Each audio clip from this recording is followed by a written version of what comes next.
നമസ്കാരം. ഹോപ്പിൻ്റെ പുതിയൊരു ക്ലാസ്സിലേക്ക് എല്ലാവർക്കും സ്വാഗതം. ഇന്ന് നോക്കുന്നത് UP സ്കൂൾ ടീച്ചർ എക്സാമിന് അടുത്തിടെ നടത്തിയ എക്സാമിന് ഇതിന് ചോദിച്ച ചോദ്യങ്ങൾ ആണ് ഉൾപ്പെടുത്തിക്കൊണ്ടുള്ള ഒരു ക്ലാസ്സാണെന്ന് പറയുന്നത്. ആദ്യത്തെ ചോദ്യം, കുട്ടികൾക്കെതിരെയുള്ള ലൈംഗിക അതിക്രമങ്ങൾ തടയാൻ കൊണ്ടുവന്ന നിയമം ഏത് പേരിൽ അറിയപ്പെടുന്നു? Options: ESMA, KAPA, UAPA, POCSO. ഉത്തരം ഓപ്ഷൻ ഡി ആണ്, പോക്സോയാണ്. പോക്സോയാണ് കുട്ടികൾക്കെതിരെയുള്ള ലൈംഗിക അതിക്രമങ്ങൾ തടയാൻ കൊണ്ടുവന്ന നിയമം അറിയപ്പെടുന്നത്. പോക്സോ എന്നാണ്. Prohibition of children from sexual offence act. POCSO, prohibition of children from sexual offence act. ഇനി ഇത് പാർലമെന്റ് പാസ്സാക്കുന്നത് 2012-ലാണ്. പോക്സോ പാർലമെന്റ് പാസ്സാക്കുന്നത് 2012-ലാണ്. പാർലമെന്റ് പാസ്സാക്കിയ വിദ്യാഭ്യാസാവകാശ നിയമം നിലവിൽ വന്നത് 2010 ഏപ്രിൽ 1-നാണ്. 2010 ഏപ്രിൽ 1-നാണ് പാർലമെന്റ് പാസ്സാക്കിയ വിദ്യാഭ്യാസ അവകാശ നിയമം നിലവിൽ വരുന്നത്. Commission for protection of child rights act പാസ്സാക്കിയത് 2005-ല്. അപ്പോൾ ഇത് പാസ്സാക്കുന്നത് 2005-ലാണ്. Commission for protection of child rights act പാസ്സാക്കുന്നത് 2005-ലാണ്. ഇനി NCPCR national commission for protection of child rights നിലവിൽ വന്നത് 2007 മാർച്ച് 5-നാണ്. 2007 മാർച്ച് 5-നാണ് national commission for protection of child rights NCPCR നിലവിൽ വരുന്നത്. ഈ NCPCR എന്നത് 18 വയസ്സിൽ താഴെയുള്ള കുട്ടികളുടെ സംരക്ഷണത്തിന് വേണ്ടിയുള്ള സ്ഥാപനമാണ് NCPCR. 18 വയസ്സിൽ താഴെയുള്ള കുട്ടികളുടെ സംരക്ഷണത്തിന് വേണ്ടിയിട്ടുള്ള സ്ഥാപനമാണ് NCPCR. NCPCR എന്നത് national commission for protection of child rights. ഇത് നിലവിൽ വന്നത് 2007 മാർച്ച് 5-നാണ്. NCPCRന്റെ പ്രഥമ അധ്യക്ഷയാണ് ശാന്ത സിൻഹ. നിലവിലത്തെ NCPCRന്റെ അധ്യക്ഷയാണ് പ്രിയങ്ക് കാനുംഗോ. അപ്പോൾ NCPCRന്റെ പ്രഥമ അധ്യക്ഷ ശാന്ത സിൻഹ, നിലവിലത്തെ NCPCRന്റെ അധ്യക്ഷയാണ് Priyank Kanungo. Commission for protection of child rights act പാസ്സാക്കിയത് 2005-ലാണ്. ഈ ഓപ്ഷനിൽ കാപ്പ എന്ന് പറഞ്ഞിട്ടുണ്ടായിരുന്നു. കാപ്പ എന്നത് Kerala anti social activities prevention act ആണ്. സാമൂഹ്യ വിരുദ്ധ പ്രവർത്തനങ്ങൾ തടയുന്നതിനായി കേരളത്തിൽ നടപ്പാക്കിയ നിയമമാണ് കാപ്പ. ഈ KAPA എന്നത് Kerala anti social activities prevention act ആണ്. നിലവിൽ വന്നത് 2007-ലാണ്. കാപ്പ എന്ന ഒരു നിയമം കേരളത്തിൽ നിലവിൽ വരുന്നത് 2007-ലാണ്. ഈ നിയമപ്രകാരം അറസ്റ്റിലാകുന്നവരുടെ കരുതൽ തടവ് കാലാവധി 1 വർഷമാണ്. ഈ നിയമം കാപ്പ എന്ന നിയമപ്രകാരം അറസ്റ്റിലാകുന്നവരുടെ കരുതൽ തടവ് കാലാവധി 1 വർഷമാണ്. ഈ ഓപ്ഷനിൽ ഉണ്ടായിരുന്നത് UAPA എന്നൊരു ഓപ്ഷൻ ഉണ്ടായിരുന്നു. അൺലോഫുൾ ആക്ടിവിറ്റീസ് പ്രിവെൻഷൻ ആക്ട് 1967 എന്ന നിയമമാണ് UAPA എന്ന് ചുരുക്കി പറയുന്നത്. അൺലോഫുൾ ആക്ടിവിറ്റീസ് പ്രിവെൻഷൻ ആക്ട് 1967 എന്നതാണ് UAPA എന്ന് ചുരുക്കി പറഞ്ഞിരിക്കുന്നത്. യാതൊരു തെളിവും ഇല്ലെങ്കിലും സംശയം തോന്നുന്നതോ ഇഷ്ടമില്ലാത്തതോ ആയ സംഘടനകളെ നിരോധിക്കാനുള്ള സർക്കാരിന്റെ അധികാരം വർദ്ധിപ്പിക്കുന്ന നിയമമാണ് UAPA. അപ്പോൾ ഒരു തെളിവ് വേണമെന്നില്ല. തെളിവില്ലെങ്കിലും സംശയം തോന്നുന്ന ഏതൊരാളെയും അല്ലെങ്കിൽ ആ ഒരു സംഘടനകളെ നിരോധിക്കാനുള്ള സർക്കാരിന്റെ അധികാരം വർദ്ധിപ്പിക്കുന്ന നിയമമാണ് UAPA. ഈ UAPA എന്ന് പറയുന്നത് 1967 പാർലമെന്റിന്റെ ഇരുസഭകളും പാസ്സാക്കിയതാണ്. ഈ നിയമം രാഷ്ട്രപതി ഒപ്പുവെക്കുന്നത് 1967 ഡിസംബർ 30-നാണ്. അപ്പോൾ UAPA എന്ന് പറയുന്ന ഒരു നിയമം രാഷ്ട്രപതി ഒപ്പുവെച്ചത് 1967 ഡിസംബർ 30. ഇനി മറ്റൊരു നിയമമാണ് POTA, prevention of terrorism act. ഇത് 2002-ലാണ് ഈ ഒരു നിയമം വരുന്നത്. POTA എന്നൊരു നിയമം വരുന്നത് 2002-ലാണ്. പ്രിവെൻഷൻ ഓഫ് ടെററിസം ആക്ട് 2002 എന്നതാണ് ഈ നിയമം, പോട്ട എന്ന നിയമം. ഇന്ത്യയിൽ സംഘടനകൾ നിയമവിരുദ്ധ പ്രവർത്തനങ്ങളിൽ ഏർപ്പെടുന്നത് തടയുക എന്ന ഉദ്ദേശത്തോടെ തയ്യാറാക്കിയ നിയമമാണ് പോട്ട. ഈ അബ്സ്പ എന്നത് armed forces special powers act. ഇതെന്ന് പറയുന്നത് വടക്കുകിഴക്കൻ സംസ്ഥാനങ്ങളിൽ നിലനിൽക്കുന്ന ഒരു ഭീകര നിയമമാണ് അഫ്സ്പ എന്ന് പറയുന്നത്. UAPA പോലെ ഉള്ള ഒരു നിയമമാണ് അഫ്സ്പ എന്ന് പറയുന്ന ഒരു ഭീകര നിയമമാണ്. ഇത് armed forces special powers act എന്നതാണ് അഫ്സ്പ എന്നതിൻ്റെ പൂർണ്ണ രൂപം. ഇപ്പോൾ പോട്ട 2002 വന്നൊരു നിയമമാണ്. ഇനി 6 മുതൽ 14 വയസ്സ് വരെയുള്ള എല്ലാ കുട്ടികൾക്കും സൗജന്യവും നിർബന്ധിതവുമായ വിദ്യാഭ്യാസം എന്ന മൗലിക അവകാശത്തെ പരാമർശിക്കുന്ന ആർട്ടിക്കിളാണ് ആർട്ടിക്കിൾ 21A.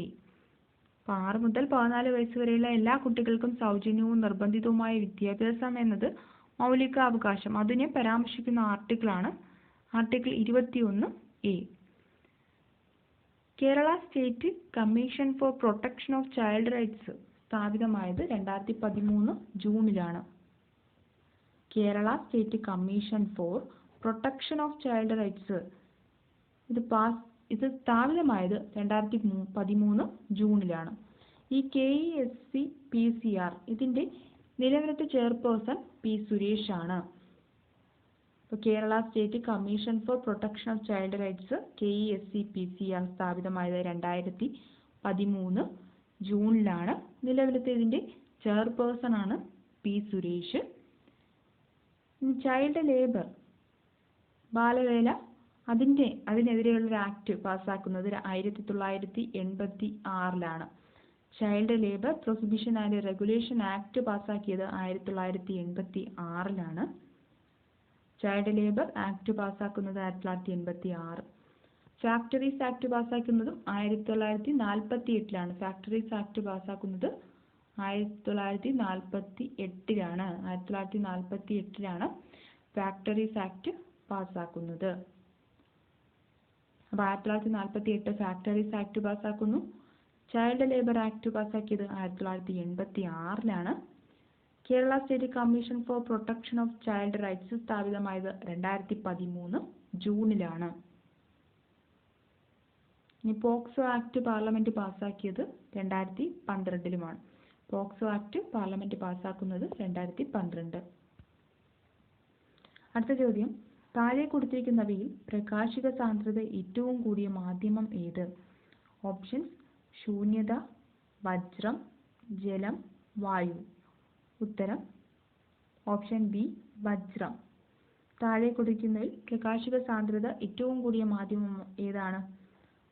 ഇതിൽ ശൂന്യത, വജ്രം, ജലം, വായു എന്നിവയിൽ പ്രകാശിക സാന്ദ്രത ഏറ്റവും കൂടിയ മാധ്യമമാണ് വജ്രം. പ്രകാശത്തിനെ കുറിച്ചുള്ള പഠനമാണ്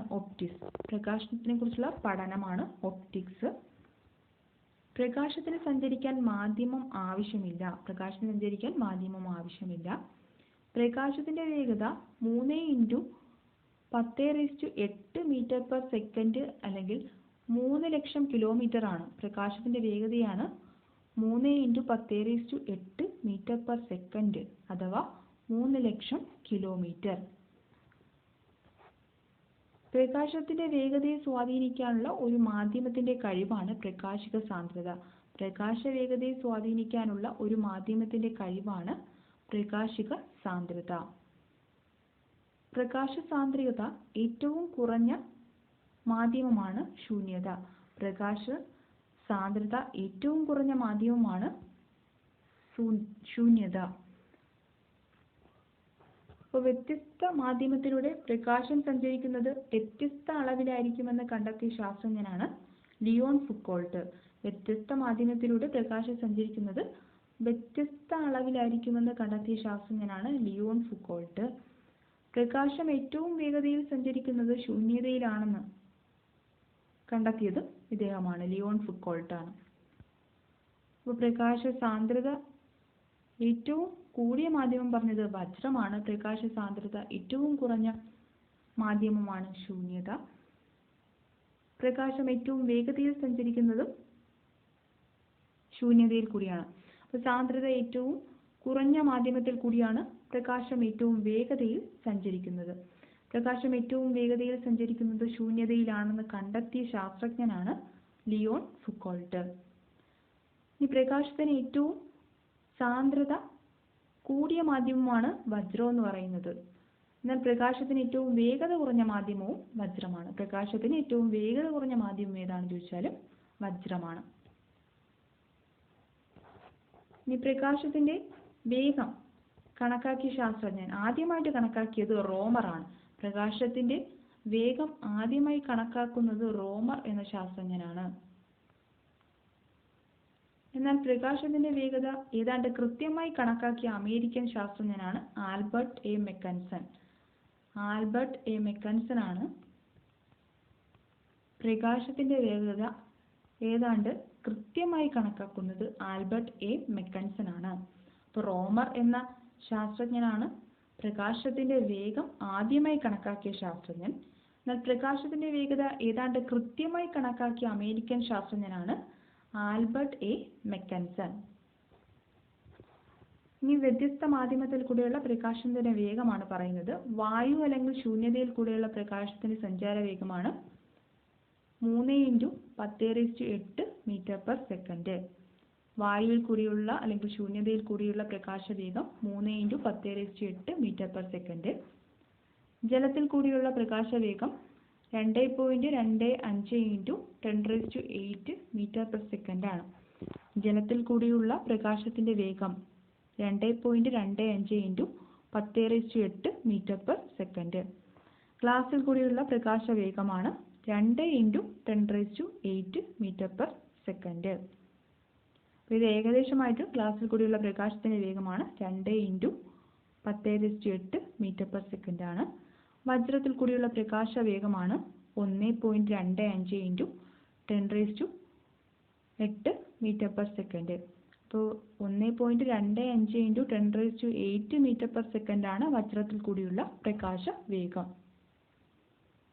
ഏറ്റവും വേഗത്തിൽ പ്രകാശം സഞ്ചരിക്കുന്നത് ഏതിലാണ്? പ്രകാശം ഏറ്റവും വേഗത കൂടിയത് ശൂന്യതയിലാണ്. ഇത് കണ്ടെത്തിയത് ലിയോൺ ഫുക്കോൾട്ട് എന്ന ശാസ്ത്രജ്ഞനാണ്.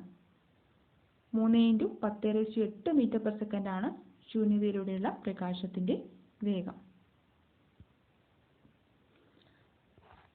അടുത്ത ചോദ്യം ഇതാണ്: ഒലിയം എന്നത് ഏത് ആസിഡിന്റെ ഗാഢത കൂടിയ രൂപം ആണ്? Options: sulphuric acid, nitric acid, acetic acid, hydrochloric acid. ഉത്തരം ഓപ്ഷൻ എ സൾഫ്യൂരിക് ആസിഡ് ആണ്. ഒലിയം എന്നത് ഏത് ആസിഡിന്റെ ഗാഢത കൂടിയ രൂപമാണ്? സൾഫ്യൂരിക് ആസിഡിന്റെ ഗാഢത കൂടിയ രൂപമാണ് ഒലിയം. ഇനി സൾഫ്യൂരിക് ആസിഡ് നിർമ്മിച്ചത് ജോഹൻ വാൻ ഹെൽമണ്ട് ആണ്. സൾഫ്യൂരിക് ആസിഡ് നിർമ്മിച്ചത് ജോഹൻ വാൻ ഹെൽമണ്ട് എന്ന ശാസ്ത്രജ്ഞനാണ്. H2SO4 എന്നതാണ് സൾഫ്യൂരിക് ആസിഡിന്റെ രാസസൂത്രം. H2SO4 sulphuric ആസിഡിന്റെ രാസസൂത്രമാണ്. H2SO4 എന്നതാണ് സൾഫ്യൂരിക് ആസിഡ്. എല്ലാ ആസിഡുകളിലും പൊതുവായി കാണപ്പെടുന്ന മൂലകമാണ് ഹൈഡ്രജൻ. എല്ലാ ആസിഡുകളിലും പൊതുവായി കാണപ്പെടുന്ന മൂലകം ഏത്? ഹൈഡ്രജൻ. H2SO4 നിർമ്മാണത്തിൽ ഉൾപ്രേരകമായി ഉപയോഗിക്കുന്നത് ഏതാണ്? Vanadium pentoxide. H2SO4 നിർമ്മാണത്തിൽ ഉൾപ്രേരകമായി ഉപയോഗിക്കുന്നത് വനേഡിയം പെന്റോക്സൈഡ് ആണ്. രാസവസ്തുക്കളുടെ രാജാവ്, കിങ് ഓഫ് കെമിക്കൽസ് എന്നറിയപ്പെടുന്നത് ഏതാണ്? സൾഫ്യൂരിക് ആസിഡ് ആണ്. രാസവസ്തുക്കളുടെ രാജാവ്, കിങ് ഓഫ് കെമിക്കൽസ് എന്നറിയപ്പെടുന്നത് സൾഫ്യൂരിക് ആസിഡ് ആണ്. ഇനി ലെഡ് ആസിഡ് ബാറ്ററികളിൽ സൾഫ്യൂരിക് ആസിഡിന്റെ അളവ് എത്രയാണ്? 33.50%. 33.50%ആണ്. 33.5%ആണ് ലെഡ് ആസിഡ് ബാറ്ററികളിലെ സൾഫ്യൂരിക് ആസിഡിന്റെ അളവ്. ഇത് രാസവസ്തുക്കളുടെ രാജാവ് എന്നറിയപ്പെടുന്നതാണ് sulphuric acid. Oil of vitriol എന്നറിയപ്പെടുന്ന ആസിഡ് ഏതാണ്? സൾഫ്യൂരിക് ആസിഡ് ആണ്. ഓയിൽ ഓഫ് വിട്രിയോൾ എന്നറിയപ്പെടുന്നത് സൾഫ്യൂരിക് ആസിഡ് ആണ്. ഇനി ഇത് ഉപയോഗിക്കുന്നത് സ്റ്റോറേജ് ബാറ്ററിയിൽ ഉപയോഗിക്കുന്നുണ്ട്. സ്റ്റോറേജ് ബാറ്ററികളിൽ ഉപയോഗിക്കുന്ന ആസിഡ് ഏതാണ്? സൾഫ്യൂരിക് ആസിഡ് ആണ്. ഡൈനാമിറ്റ് നിർമ്മാണത്തിന് ഉപയോഗിക്കുന്നു. എണ്ണ ശുദ്ധീകരണത്തിനും മലിനജല സംസ്കരണത്തിനും ഉപയോഗിക്കുന്നതും സൾഫ്യൂരിക് ആസിഡ് ആണ്. സൾഫ്യൂരിക് ആസിഡിന്റെ ഉപയോഗങ്ങളാണ്: സ്റ്റോറേജ് ബാറ്ററിയിൽ ഉപയോഗിക്കുന്നു, ഡൈനാമിറ്റ് നിർമ്മാണത്തിന് ഉപയോഗിക്കുന്നു, എണ്ണ ശുദ്ധീകരണത്തിനും മലിനജല സംസ്കരണത്തിനും ഉപയോഗിക്കുന്ന ആസിഡാണ് H2SO4. ഓയിൽ ഓഫ് വിട്രിയോൾ എന്നറിയപ്പെടുന്നത് H2SO4 ആണ്. അടുത്ത് പറഞ്ഞിരിക്കുന്നത് ഹൈഡ്രോക്ലോറിക് ആസിഡ്. അതിൻ്റെ രാസസൂത്രമാണ് HCl, hydrochloric acid. Spirit of salt, muriatic acid എന്നിങ്ങനെ അറിയപ്പെടുന്നത് HCl ആണ്. Spirit of salt, muriatic acid എന്നിങ്ങനെ അറിയപ്പെടുന്നത് ഹൈഡ്രോക്ലോറിക് ആസിഡ് ആണ്. നൈട്രിക് ആസിഡ് എന്നത് സ്പിരിറ്റ് ഓഫ് നൈറ്റർ ആണ്. അപ്പോൾ സ്പിരിറ്റ് ഓഫ് സാൾട്ട് എന്ന് പറഞ്ഞത് ഹൈഡ്രോക്ലോറിക് ആസിഡ് ആണ്. ഇപ്പോൾ പറഞ്ഞത് സ്പിരിറ്റ് ഓഫ് നൈറ്റർ എന്ന് പറഞ്ഞത് ഇതെന്താണ്? സ്പിരിറ്റ് ഓഫ് നൈറ്റർ എന്ന് പറയുന്ന ആസിഡാണ് നൈട്രിക് ആസിഡ്. വായുവിൽ പുകയുന്ന ആസിഡ് ഏതാണെന്ന് ചോദിച്ചാൽ നൈട്രിക് ആസിഡാണ്. വായുവിൽ പുകയുന്ന ആസിഡ് ഏതാണെന്ന് ചോദിച്ചാൽ നൈട്രിക് ആസിഡാണ്. പ്രോട്ടീനിന്റെ സാന്നിധ്യം അറിയാൻ ഉപയോഗിക്കുന്നത് ഏത് ആസിഡാണ്? നൈട്രിക് ആസിഡാണ്. പ്രോട്ടീനിന്റെ സാന്നിധ്യം അറിയാൻ ഉപയോഗിക്കുന്നതും നൈട്രിക് ആസിഡാണ്. സ്വർണത്തിന്റെ ശുദ്ധത പരിശോധിക്കാൻ ഉപയോഗിക്കുന്ന ആസിഡ് ഏതാണ്? അത് നൈട്രിക് ആസിഡാണ്. സ്വർണത്തിന്റെ ശുദ്ധത പരിശോധിക്കാൻ ഉപയോഗിക്കുന്നു. പ്രോട്ടീനിന്റെ സാന്നിധ്യം അറിയാൻ ഉപയോഗിക്കുന്നതും നൈട്രിക് ആസിഡാണ്. വായുവിൽ പുകയുന്ന ആസിഡ് നൈട്രിക് ആസിഡാണ്. അടുത്ത ആസിഡാണ് അസറ്റിക് ആസിഡ്. എഥനോയിക് ആസിഡ് എന്നറിയപ്പെടുന്നു. എഥനോയിക് ആസിഡ് എന്നറിയപ്പെടുന്നത് അസറ്റിക് ആസിഡാണ്. ആദ്യം കണ്ടുപിടിക്കപ്പെട്ട ആസിഡ് ഏതാണെന്ന് ചോദിച്ചാൽ അസറ്റിക് ആസിഡാണ്. ആദ്യം കണ്ടുപിടിക്കപ്പെട്ട ആസിഡാണ് അസറ്റിക് ആസിഡ്. ഏറ്റവും പഴക്കമുള്ള ആസിഡ് എന്നറിയപ്പെടുന്നത് അസറ്റിക് ആസിഡ്. ഏറ്റവും പഴക്കമുള്ള ആസിഡ് എന്നറിയപ്പെടുന്നത് അസറ്റിക് ആസിഡാണ്. വിനാഗിരിയിൽ ഏത് ആസിഡാണ് അടങ്ങിയിരിക്കുന്നത്? Acetic acid. അപ്പോൾ എഥനോയിക് ആസിഡ് എന്നറിയപ്പെടുന്നത് അസറ്റിക് ആസിഡാണ്. ആദ്യം കണ്ടുപിടിക്കപ്പെട്ട ആസിഡ് ഏതാണെന്ന് ചോദിച്ചാൽ അസറ്റിക് ആസിഡ്. ഏറ്റവും പഴക്കമുള്ള ആസിഡ് എന്നറിയപ്പെടുന്നത് അസറ്റിക് ആസിഡ്. വിനാഗിരിയിൽ അടങ്ങിയിരിക്കുന്ന ആസിഡ് അസറ്റിക് ആസിഡ്. ഈ സൾഫ്യൂരിക് ആസിഡ് വ്യാവസായികമായിട്ട് ഉപയോഗിക്കുന്നത് എന്തിനൊക്കെയാണെന്നാണ് കൊടുത്തിരിക്കുന്നത്. ഇത് 10ാം ക്ലാസ്സിലെ കെമിസ്ട്രി പാഠഭാഗത്തു നിന്നുള്ളതാണ്. ഇത് രാസവസ്തുക്കളുടെ നിർമ്മാണത്തിന് ഉപയോഗിക്കുന്നുണ്ട്. സ്ഫോടക വസ്തു നിർമ്മാണത്തിന് ഉപയോഗിക്കുന്നത് സൾഫ്യൂരിക് ആസിഡാണ്. കൂടാതെ മറ്റു രാസവസ്തുക്കളുടെ നിർമ്മാണത്തിനും സൾഫ്യൂരിക് ആസിഡ് ഉപയോഗിക്കുന്നു. നിർജ്ജലീകരണത്തിന് വേണ്ടിയിട്ട് സൾഫ്യൂരിക് ആസിഡ് ഉപയോഗിക്കുന്നുണ്ട്. രാസവള നിർമ്മാണം, പെട്രോളിയം ശുദ്ധീകരണം, പെയിന്റ് നിർമ്മാണം, ഫൈബർ നിർമ്മാണം എന്നീ പ്രക്രിയകളിലും സൾഫ്യൂരിക് ആസിഡ് ഉപയോഗിക്കുന്നു. ഫൈബർ നിർമ്മാണം, പെയിന്റ് നിർമ്മാണം, പെട്രോളിയം ശുദ്ധീകരണം, രാസവള നിർമ്മാണം, നിർജ്ജലീകരണം, മറ്റു രാസവസ്തുക്കളുടെ നിർമ്മാണത്തിനും സ്ഫോടക വസ്തുക്കളുടെ നിർമ്മാണത്തിനും സൾഫ്യൂരിക് ആസിഡ് വ്യാവസായികമായി ഉപയോഗിക്കുന്നു. ഇനി സൾഫ്യൂരിക് ആസിഡിന്റെ വ്യാവസായിക നിർമ്മാണം എങ്ങനെയാണെന്ന് കൊടുത്തിട്ടുണ്ട്. സൾഫ്യൂരിക് ആസിഡ് വ്യാവസായികമായി നിർമ്മിക്കുന്നത് സമ്പർക്ക പ്രക്രിയ വഴിയാണ്. സമ്പർക്ക പ്രക്രിയ അല്ലെങ്കിൽ കോണ്ടാക്ട് പ്രോസസ് വഴിയാണ് സൾഫ്യൂരിക് ആസിഡ് വ്യാവസായികമായി നിർമ്മിക്കുന്നത്. സമ്പർക്ക പ്രക്രിയയിലെ വിവിധ ഘട്ടങ്ങൾ നോക്കുക. സൾഫർ ഓക്സിജനിൽ കത്തിച്ച് സൾഫർ ഡൈ ഓക്സൈഡ് ആക്കി മാറ്റുന്നു. അപ്പോൾ സൾഫറിനെ ഓക്സിജനിൽ കത്തിച്ച് സൾഫർ ഡയോക്സൈഡ് ആക്കി മാറ്റുന്നു. ഇനി ഈ സൾഫർ ഡയോക്സൈഡ് SO2 ഇതിനെ വീണ്ടും വനേഡിയം പെന്റോക്സൈഡ് എന്ന ഉൾപ്രേരകത്തിന്റെ സാന്നിധ്യത്തിൽ ഓക്സിജനുമായി സംയോജിപ്പിച്ച് സൾഫർ ട്രയോക്സൈഡ് നിർമ്മിക്കുന്നു. അപ്പോൾ സൾഫർ ഡയോക്സൈഡ് ആദ്യം സൾഫർ ഡയോക്സൈഡ് ആക്കി മാറ്റുന്നു. അതിനെ വനേഡിയം പെന്റോക്സൈഡ് എന്ന ഉൾപ്രേരകത്തിന്റെ സാന്നിധ്യത്തിൽ ഓക്സിജനുമായി സംയോജിപ്പിച്ച് സൾഫർ ട്രയോക്സൈഡ് SO3 ആക്കി മാറ്റുന്നു.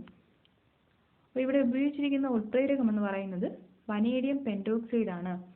ഈ വനേഡിയം പെന്റോക്സൈഡ് അല്ലെങ്കിൽ V2O5 എന്നതാണ് സൾഫ്യൂരിക് ആസിഡിന്റെ നിർമ്മാണ പ്രക്രിയയിൽ ഉപയോഗിച്ചിരിക്കുന്ന ഉൾപ്രേരകം. അപ്പോൾ ഓക്സിജനുമായി സംയോജിപ്പിച്ച് സൾഫർ ഡയോക്സൈഡിനെ സൾഫർ ട്രയോക്സൈഡ് ആക്കി മാറ്റുന്നു. ഈ സൾഫർ ട്രയോക്സൈഡ് ഗാഢ സൾഫ്യൂരിക് ആസിഡ് ലയിപ്പിക്കുന്നു. സൾഫർ ട്രയോക്സൈഡിനെ ഗാഢ സൾഫ്യൂരിക് ആസിഡ് ലയിപ്പിക്കുന്നു. ഈ സൾഫർ ട്രയോക്സൈഡ് ഗാഢ സൾഫ്യൂരിക് ആസിഡ് ലയിപ്പിക്കുമ്പോൾ ഉണ്ടായ ഉൽപ്പന്നമാണ് ഒലിയം. ഒലിയം എന്നറിയപ്പെടുന്ന ഉൽപ്പന്നമാണ് സൾഫർ ട്രയോക്സൈഡ് സൾഫ്യൂരിക് ആസിഡ് ലയിപ്പിക്കുമ്പോൾ ഒലിയം എന്നറിയപ്പെടുന്ന ഒരു ഉൽപ്പന്നമാണ് ഉണ്ടാവുന്നത്. ഈ ഒലിയം എന്നതിന്റെ രാസസൂത്രമാണ് H2S2O7. ഒലിയം എന്നതാണ് H2S2O7 എന്നതാണ് ഒലിയം എന്നതിന്റെ രാസസൂത്രം. ഇങ്ങനെ ലഭിക്കുന്ന ഒലിയം ജലത്തിൽ ലയിപ്പിച്ചാണ് സൾഫ്യൂരിക് ആസിഡ് നിർമ്മിക്കുന്നത്. ഇപ്പോൾ ഒലിയം ലഭിക്കുന്നു, ആ ഒലിയത്തെ ജലത്തിൽ ലയിപ്പിച്ചാണ് സൾഫ്യൂരിക് ആസിഡ് നിർമ്മിക്കുന്നത്. ഒലിയം എന്നതിന്റെ രാസസൂത്രമാണ് H2S2O7. H2S2O7 ജലത്തിൽ ലയിപ്പിച്ചാണ് സൾഫ്യൂരിക് ആസിഡ് നിർമ്മിക്കുന്നത്. സൾഫർ ട്രയോക്സൈഡ് ജലത്തിൽ ലയിച്ചാലും സൾഫ്യൂരിക് ആസിഡ് ലഭിക്കും. എന്നിട്ടും എന്തുകൊണ്ടാണ് സൾഫർ ട്രയോക്സൈഡിനെ ജലത്തിൽ നേരിട്ട് ലയിപ്പിക്കാത്തത്? ഇതിന് കാരണം സൾഫർ ട്രയോക്സൈഡ് ജലത്തിൽ ലയിക്കുന്ന പ്രവർത്തനം താപമോചകമായതിനാൽ രാസപ്രവർത്തനത്തിന്റെ തുടക്കത്തിലുണ്ടായ സൾഫ്യൂരിക് ആസിഡ് മഞ്ഞ് പോലുള്ള ചെറു കണങ്ങളായി മാറുകയും തുടർന്നുള്ള ലയനത്തെ തടസ്സപ്പെടുത്തുകയും ചെയ്യും. അതുകൊണ്ടാണ് സൾഫർ ട്രയോക്സൈഡ് ജലത്തിൽ നേരിട്ട് ലയിപ്പിക്കാത്തത്. സൾഫർ ട്രയോക്സൈഡ് H2SO4 ചേർത്തിട്ട് അതിനെയാണ് ജലത്തിൽ ലയിപ്പിക്കുന്നത്. സൾഫർ ട്രയോക്സൈഡ് ജലത്തിൽ ലയിക്കുന്ന പ്രവർത്തനം താപമോചകമാണ്. രാസപ്രവർത്തനത്തിന്റെ തുടക്കത്തിലുണ്ടായ സൾഫ്യൂരിക് ആസിഡ് മഞ്ഞ് പോലുള്ള ചെറു കണങ്ങളായി മാറുകയും തുടർന്നുള്ള ലയനം തടസ്സപ്പെടുത്തുകയും ചെയ്യുന്നു. അതുകൊണ്ട് സൾഫർ ട്രയോക്സൈഡിനെ ഗാഢ H2SO4 ലയിപ്പിച്ച് ഒലിയം നിർമ്മിക്കുന്നു. ഈ സൾഫ്യൂരിക് ആസിഡിന് അതിന് ഭൗതിക ഗുണങ്ങളാണ്. ഇതിന് നിറമില്ല, വിസ്കോസിറ്റി താരതമ്യേന കൂടുതലാണ്, തീവ്ര നാശക സ്വഭാവമാണുള്ളത്. ജലത്തേക്കാൾ സാന്ദ്രത കൂടുതലാണ് സൾഫ്യൂരിക് ആസിഡിനുള്ളത്. ഇത് ജലത്തിൽ ലയിക്കുന്നു. സൾഫ്യൂരിക് ആസിഡിന് നിറമില്ല, വിസ്കോസിറ്റി താരതമ്യേന കൂടുതലാണ്, തീവ്ര നാശക സ്വഭാവമാണ് സൾഫ്യൂരിക് ആസിഡിനുള്ളത്, ജലത്തേക്കാൾ സാന്ദ്രത കൂടുതലാണ്, ജലത്തിൽ ലയിക്കുന്നതുമാണ്. ഇനി ഇതിന്റെ രാസഗുണം എന്ന് പറയുന്നത് ഇത് ജലത്തിലേക്ക് നമ്മൾ സൾഫ്യൂരിക് ആസിഡ് ചേർക്കുന്നതാണ് ശരിയായ രീതി. എന്നാൽ ആസിഡിലേക്ക് ജലം ഒഴിക്കുന്നതെന്ന് പറയുന്നത് അവിടെ ഒരു താപമോചക പ്രവർത്തനമാണ് നടക്കുന്നത്. ആസിഡിലേക്ക് ജലം ചേർത്താൽ പ്രവർത്തനം താപമോചകമായതിനാൽ ആസിഡ് നമ്മുടെ ശരീരത്തിലേക്ക് തെറിക്കാനും പൊള്ളലുണ്ടാക്കാനും ഇടയാകും. അതുകൊണ്ട് സൾഫ്യൂരിക് ആസിഡ് നേർപ്പിക്കുമ്പോൾ ജലത്തിലേക്ക് ആസിഡ് അല്പാൽപമായി ചേർത്ത് ഇളക്കണം. ഇനി നിർജ്ജലീകരണ ഗുണമുള്ള ഒരു ആസിഡാണ് സൾഫ്യൂരിക് ആസിഡ്. ഒരു വാച്ച് ഗ്ലാസ്സിൽ അല്പം പഞ്ചസാര എടുത്ത് അതിലേക്ക് ഏതാനും തുള്ളി ഗാഢ സൾഫ്യൂരിക് ആസിഡ് ചേർക്കുക. ഇവിടെ പഞ്ചസാരയുടെ തന്മാത്രാ സൂത്രം കൊടുത്തിട്ടുണ്ട്. C12H22O11 എന്നതാണ് പഞ്ചസാരയുടെ തന്മാത്രാ സൂത്രം. ഇതില് സൂക്രോസ് എന്ന ഇതില് C12H22O11 എന്നതില് ഇതിലെ രാസപരമായി ചേർന്ന ജലത്തെ, ഹൈഡ്രജനും ഓക്സിജൻ എന്നിവ രാസപരമായി ചേർന്ന ജലത്തെ H2SO4 ആഗിരണം ചെയ്യുകയാണ് ചെയ്യുന്നത്. ഈ പ്രവർത്തനത്തിൽ H2SO4 ഈ പ്രവർത്തനത്തിൽ രാസപരമായി ഇതിൽ ചേർന്നിട്ടുള്ള ജലത്തെ ആഗിരണം ചെയ്യുകയാണ് ചെയ്യുന്നത്. ഇവിടെ എന്ത് ചെയ്യും? കറുത്ത നിറത്തിലാവും. ഈ ഒരു പ്രവർത്തനം ചെയ്തു കഴിയുമ്പോൾ പഞ്ചസാര എന്ന് പറയുന്നത് കരിഞ്ഞൊരു രൂപത്തിലാവും. അപ്പോൾ ഇവിടെ എന്ന് പറയുന്നത് പഞ്ചസാര ഇതിലെ രാസപരമായി ചേർന്ന ജലത്തെ ആഗിരണം ചെയ്യുന്നത് സൾഫ്യൂരിക് ആസിഡ് ആണ്.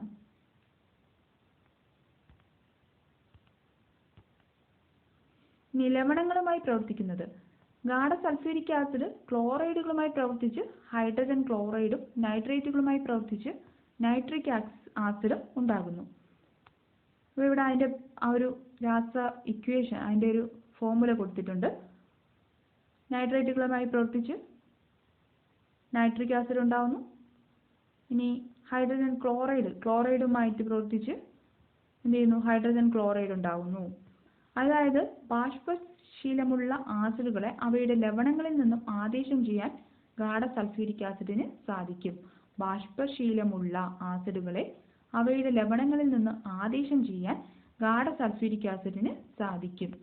ഹൈഡ്രോക്ലോറിക് ആസിഡ്, നൈട്രിക് ആസിഡ് മുതലായ ആസിഡുകളുടെ നിർമ്മാണത്തിന് ഈ രീതിയാണ് ഉപയോഗിക്കുന്നത്. അപ്പോൾ ഹൈഡ്രോക്ലോറിക് ആസിഡ്, നൈട്രിക് ആസിഡ് എന്നിവയുടെ നിർമ്മാണത്തിന് സൾഫ്യൂരിക് ആസിഡ് ഉപയോഗിക്കുന്നു. ഇതിന്റെ ഓക്സീകരണ ഗുണം എന്ന് പറയുന്നത് ഗാഢ സൾഫ്യൂരിക് ആസിഡ് ലോഹങ്ങളുമായും അലോഹങ്ങളുമായും പ്രവർത്തിച്ച് അവയെ ഓക്സീകരിക്കുന്നു. ഗാഢ സൾഫ്യൂരിക് ആസിഡ് ലോഹങ്ങളുമായും അലോഹങ്ങളുമായും പ്രവർത്തിച്ച് അവയെ ഓക്സീകരിക്കുന്നു. അമോണിയ നിർമ്മാണ വേളയിൽ H2SO4 ശോഷകാരകമായി അല്ലെങ്കിൽ എന്താണ് ഇതിൽ ശോഷകാരകമായി ഉപയോഗിക്കുന്നില്ല. ഇതിന് കാരണം അമോണിയ നിർമ്മാണ വേളയിൽ H2SO4 സൾഫ്യൂരിക് ആസിഡ് ശോഷകാരകമായി ഉപയോഗിക്കാതിരിക്കാനുള്ള കാരണമാണ് ഇതെന്ന് പറയുന്നത് ബേസിക സ്വഭാവമാണ് അമോണിയയ്ക്ക്. സൾഫ്യൂരിക് ആസിഡിന് ആണെങ്കിൽ എന്താണ് ആസിഡ് സ്വഭാവമാണ്. ഇത് രണ്ടും കൂടെ ചേർന്നിട്ട് അമോണിയ ആസിഡുമായി ചേർന്ന് നിർവീര്യമാകും. അതുകൊണ്ടാണ് അമോണിയ നിർമ്മാണ വേളയിൽ സൾഫ്യൂരിക് ആസിഡ് ശോഷകാരകമായി ഉപയോഗിക്കാത്തത്. കാൽസ്യം ഓക്സൈഡ് ആണ് അമോണിയ നിർമ്മാണ വേളയിൽ ശോഷകാരകമായി ഉപയോഗിക്കുന്നത്. ഇനി ഒരു ഒപ്പമുള്ള ജലാംശം ആഗിരണം ചെയ്യാൻ കഴിയുന്ന പദാർത്ഥങ്ങളാണ് ശോഷകാരകങ്ങൾ. ഒരു പദാർത്ഥത്തോടൊപ്പമുള്ള ജലാംശം ആഗിരണം ചെയ്യാൻ കഴിയുന്ന പദാർത്ഥങ്ങളാണ് ശോഷകാരകങ്ങൾ അല്ലെങ്കിൽ drying agents. Chlorine, SO2, HCl എന്നീ വാതകങ്ങളുടെ നിർമ്മാണ വേളയിൽ ഗാഢ സൾഫ്യൂരിക് ആസിഡ് ശോഷകാരകമായി ഉപയോഗിക്കുന്നു. ക്ലോറിൻ, SO2, HCl എന്നീ വാതകങ്ങളുടെ നിർമ്മാണ വേളയിൽ ഗാഢ സൾഫ്യൂരിക് ആസിഡ് ആണ് ശോഷകാരകമായിട്ട് ഉപയോഗിക്കുന്നത്. അവയിൽ നിന്നുള്ള ജലാംശം ആഗിരണം ചെയ്യാൻ വേണ്ടിയിട്ട് ഇവിടെ ഉപയോഗിച്ചിരിക്കുന്നതാണ് സൾഫ്യൂരിക് ആസിഡ്. ഒരു ശോഷകാരകമായിട്ടാണ് ഉപയോഗിച്ചിരിക്കുന്നത്. പദാർത്ഥങ്ങളിൽ രാസപരമായി സംയോജിച്ചിരിക്കുന്ന ജലത്തെ അല്ലെങ്കിൽ പദാർത്ഥങ്ങളിലെ ഹൈഡ്രജനെയും ഓക്സിജനെയും ജലത്തിന്റെ അതേ അനുപാതത്തിൽ 2:1 എന്ന അനുപാതത്തിൽ ആഗിരണം ചെയ്യാൻ ഗാഢ സൾഫ്യൂരിക് ആസിഡിന് കഴിയും. ഈ പ്രക്രിയയാണ് നിർജ്ജലീകരണം. ഗാഢ സൾഫ്യൂരിക് ആസിഡ് ഒരു ശക്തിയേറിയ നിർജ്ജലീകാരിയാണ്. ഡീഹൈഡ്രേറ്റിംഗ് ഏജന്റ് ആണ് ഗാഢ സൾഫ്യൂരിക് ആസിഡ്. പദാർത്ഥങ്ങളിൽ രാസപരമായി സംയോജിച്ചിരിക്കുന്ന ജലത്തെ അല്ലെങ്കിൽ പദാർത്ഥങ്ങളിലെ ഹൈഡ്രജനെയും ഓക്സിജനെയും ജലത്തിന്റെ അതേ അനുപാതത്തിൽ ആഗിരണം ചെയ്യാൻ ഗാഢ സൾഫ്യൂരിക് ആസിഡിന് കഴിയും. ഈ പ്രക്രിയയാണ് നിർജ്ജലീകരണം.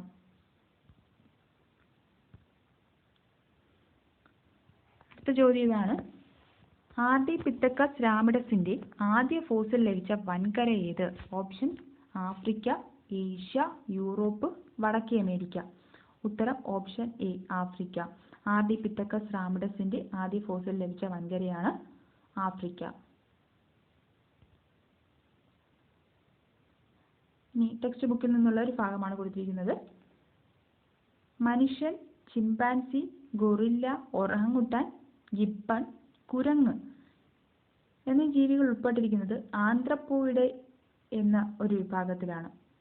അപ്പോൾ ആദ്യം ഇവ ഉൾപ്പെട്ടിരുന്നത് ഏത് വിഭാഗത്തിലാണ്? ആന്ത്രപ്പോയിഡേ എന്ന വിഭാഗത്തിലാണ് ഇവ ഉൾപ്പെട്ടിരുന്നത്. പിന്നീട് സെർക്കോപിത്തിക്കോയിഡേ, ഹൊമിനോയിഡ എന്നീ വിഭാഗങ്ങളായിട്ട് പിരിഞ്ഞു. അപ്പോൾ പൊതുവായിട്ടുണ്ടായിരുന്ന ഒരു വിഭാഗമാണ് ആന്ത്രോപോയിഡിയ. ഇത് പിന്നീട് സെർക്കോപിത്തിക്കോയിഡേ, ഹൊമിനോയിഡ എന്നീ വിഭാഗങ്ങളായി പിരിഞ്ഞു. ഈ സെർക്കോപിത്തിക്കോയിഡേ എന്ന വിഭാഗത്തിന് ചെറിയ മസ്തിഷ്കം, നീളമുള്ള വാലുകൾ ഉള്ളവ എന്ന പ്രത്യേകതയുള്ളവയാണ് ഈ സെർക്കോപിത്തിക്കോയിഡേ. ഹൊമിനോയിഡിയെ ഇവയ്ക്ക് വികസിച്ച മസ്തിഷ്കവുമാണ് സ്വതന്ത്രമായി ചലിപ്പിക്കാവുന്ന കൈകളുമുള്ള വിഭാഗമാണ് ഹൊമിനോയിഡിയെ. ഇങ്ങനെയാണ് രണ്ട് വിഭാഗമായിട്ട് ഉൾപ്പെടുത്തിയിരിക്കുന്നത്. ഇതിൽ കുരങ്ങ് എന്നത് ഉൾപ്പെട്ടിരിക്കുന്നത്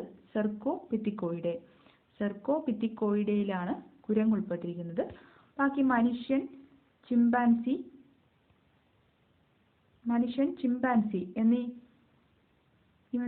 ചിമ്പാൻസി, ഗൊറില്ല, ഒറാങ്ങുട്ടാൻ, ഗിബ്ബൺ എന്നിവ ഉൾപ്പെട്ടിരിക്കുന്നത് ഹൊമിനോയിഡിയെ എന്ന വിഭാഗത്തിലാണ്. മനുഷ്യൻ, ചിമ്പാൻസി, ഗൊറില്ല, ഒറാങ്ങുട്ടാൻ, ഗിബ്ബൺ എന്നിവ ഉൾപ്പെട്ടിരിക്കുന്നത് ഹൊമിനോയിഡിയെ എന്ന വിഭാഗത്തിലാണ്.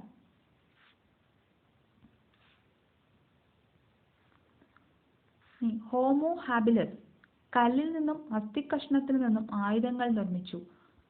ഇവയുടെ ഫോസിൽ ലഭിച്ചത് ആഫ്രിക്കയിൽ നിന്നുമാണ്. ഹോമോ ഹാബിലസിന്റെ ഫോസിൽ ലഭിച്ചത് ആഫ്രിക്കയിൽ നിന്നാണ്.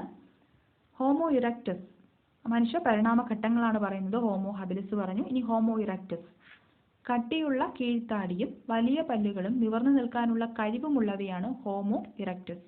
കട്ടിയുള്ള കീഴ്ത്താടിയും വലിയ പല്ലുകളും നിവർന്നു നിൽക്കാനുള്ള കഴിവുമുള്ളവയാണ് ഹോമോ ഇറക്ടസ്. ഇവയുടെ ഫോസിൽ ലഭിച്ചത് ആഫ്രിക്കയിൽ നിന്നും ഏഷ്യയിൽ നിന്നുമാണ്. ആഫ്രിക്കയിൽ നിന്നും ഏഷ്യയിൽ നിന്നുമാണ് ഹോമോ ഇറക്ടസിന്റെ ഫോസിൽ ലഭിച്ചത്. അടുത്തത് ആർഡിപിത്തക്കസ് റാമിഡസ്. ചോദ്യത്തിലുണ്ടായിരുന്നതാണ് ആർഡിപിത്തക്കസ് റാമിഡസ്. ആഫ്രിക്കയിൽ നിന്ന് ഫോസിൽ ലഭിച്ചു എന്ന് പറഞ്ഞു. മനുഷ്യകുലത്തിലെ ഏറ്റവും പുരാതന അംഗമാണ്. മനുഷ്യകുലത്തിലെ ഏറ്റവും പുരാതന അംഗമാണ് ആർഡിപിത്തക്കസ് റാമിഡസ്. അടുത്ത മനുഷ്യ പരിണാമത്തിന്റെ അടുത്ത ഘട്ടമാണ് ആസ്ട്രലോപിത്തക്കസ് അഫറൻസിസ്. ആസ്ട്രലോപിത്തക്കസ് അഫറൻസിസ് എന്നതാണ്. ഇതിന് മെലിഞ്ഞ ശരീരമാണ്. ആഫ്രിക്കയിൽ നിന്നാണ് ഇതിന്റെ ഫോസിൽ ലഭിച്ചത്. മെലിഞ്ഞ ശരീരമാണ്. ആഫ്രിക്കയിൽ നിന്നുമാണ് ആസ്ട്രലോപിത്തക്കസ് അഫറൻസിസിന്റെ ഫോസിൽ ലഭിച്ചത്. അപ്പോൾ ആർഡിപിത്തക്കസ് റാമിഡസ് മനുഷ്യകുലത്തിലെ ഏറ്റവും പുരാതന അംഗമാണ്.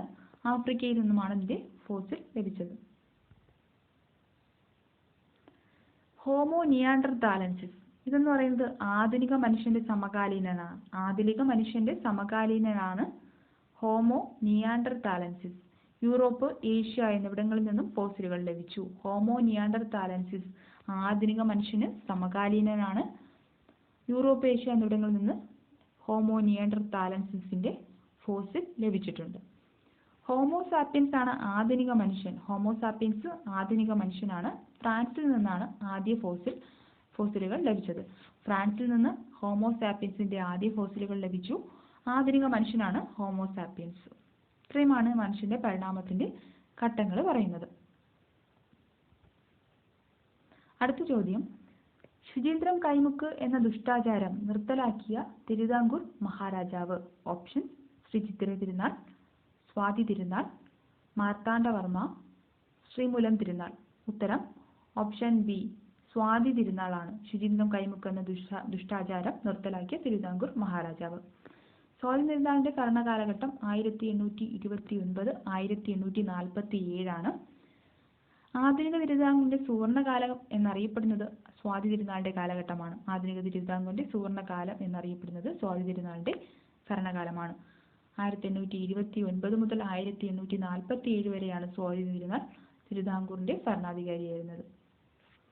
ഗർഭ ശ്രീമാൻ, ദക്ഷിണ ഭോജൻ എന്നിങ്ങനെ അറിയപ്പെടുന്നു. ഗർഭ ശ്രീമാൻ, ദക്ഷിണ ഭോജൻ എന്നീ പേരുകളിൽ അറിയപ്പെടുന്ന തിരുവിതാംകൂർ രാജാവാണ് സ്വാതി തിരുനാൾ.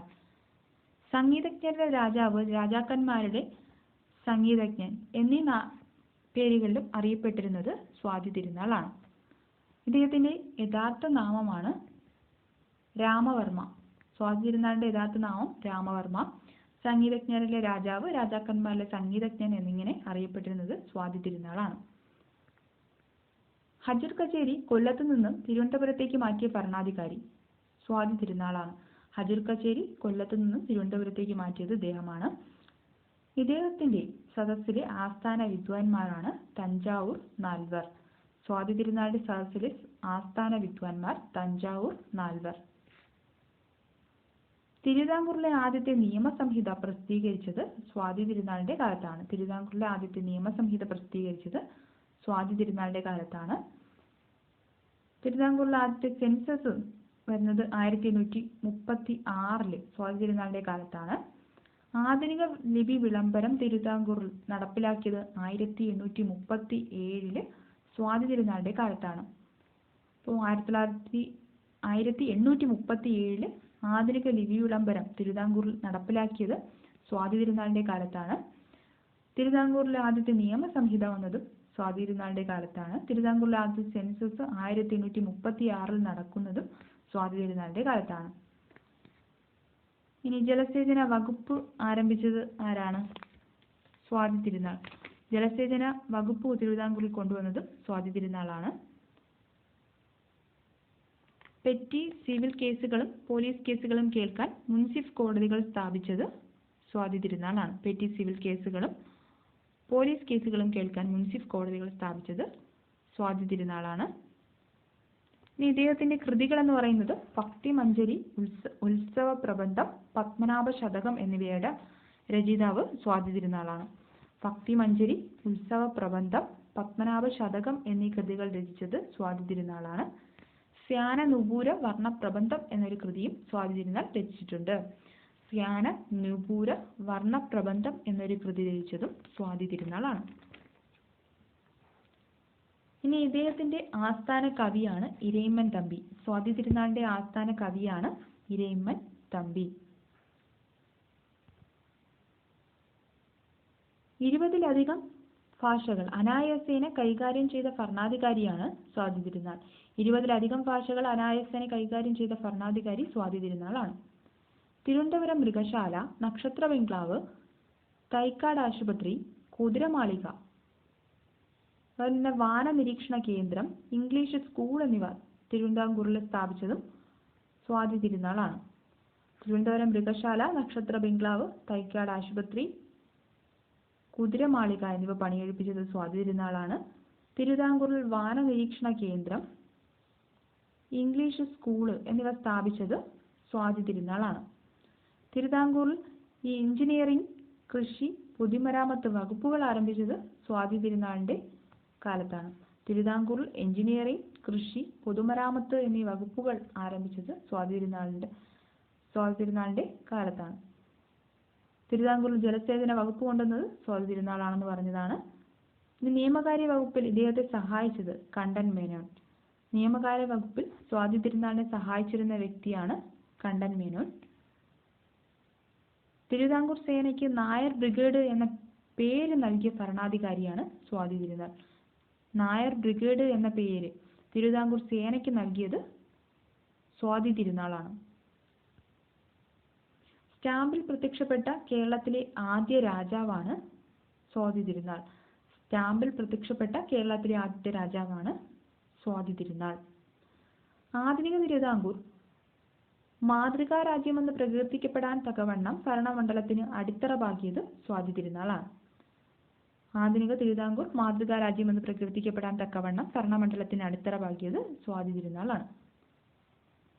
തിരുവനന്തപുരത്ത് ഇംഗ്ലീഷ് സ്കൂൾ സ്ഥാപിച്ചത് 1834 സ്വാതി തിരുനാളാണ്. ഇദ്ദേഹമാണ് തിരുവനന്തപുരത്ത് ഇംഗ്ലീഷ് സ്കൂൾ സ്ഥാപിച്ചത്. വർഷം 1834.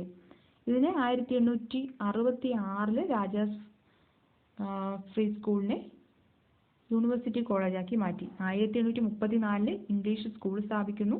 1836 രാജാസ് ഫ്രീ സ്കൂളായിട്ട് ഇംഗ്ലീഷ് സ്കൂളിനെ മാറ്റുന്നു. 1866 രാജാസ് ഫ്രീ സ്കൂൾ യൂണിവേഴ്സിറ്റി കോളേജായി മാറുന്നു. അപ്പോൾ 1834 തിരുവനന്തപുരത്ത് ഇംഗ്ലീഷ് സ്കൂൾ സ്ഥാപിക്കുന്നത്. 1836 ഇത് രാജാസ് ഫ്രീ സ്കൂളായി മാറുന്നു. 1866 രാജാസ് ഫ്രീ സ്കൂളിനെ യൂണിവേഴ്സിറ്റി കോളേജാക്കി മാറ്റുന്നു.